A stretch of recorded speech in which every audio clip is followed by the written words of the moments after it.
Hello everyone, beekeepers and nature lovers. Welcome back to the channel. Today we are diving into one of the most important topics of the beekeeping year, how to keep your bees safe during winter. Many people think that beekeepers rest during the winter, but the truth is that the foundation for next year's honey harvest is laid right now.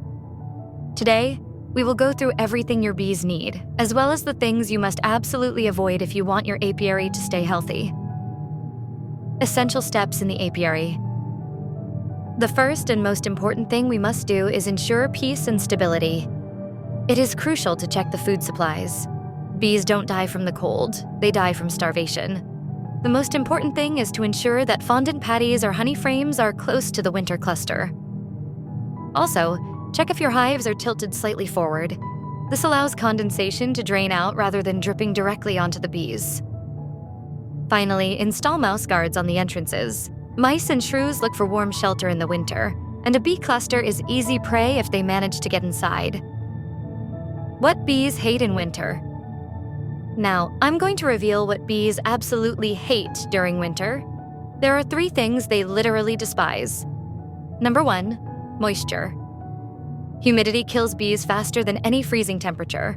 If the insulation is poor or there is no ventilation, mold will form.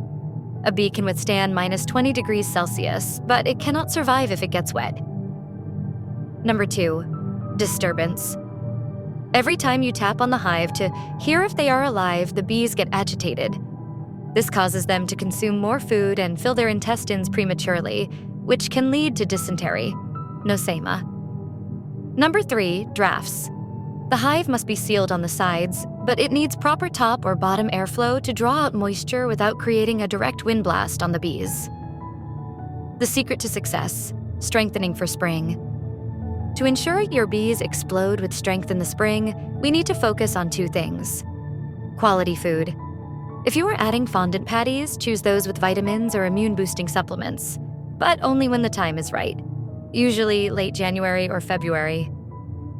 Timely insulation. In late winter, when the queen starts laying the first eggs, the bees must raise the brood nest temperature to 35 degrees Celsius. This is when they need the most help. Adding extra insulation to the roof helps them retain that heat while consuming less energy. Conclusion. So, the number 1 rule for winter is, do not disturb unnecessarily, ensure food supplies, and prevent moisture. If you follow these basics, your bees will emerge in the spring strong and ready for the first nectar flow. Thank you for watching this video. Let me know in the comments how you prepare your bees and if you have any special tricks of your own. Don't forget to subscribe to the channel, and I'll see you very soon in the next video. Best regards and happy beekeeping!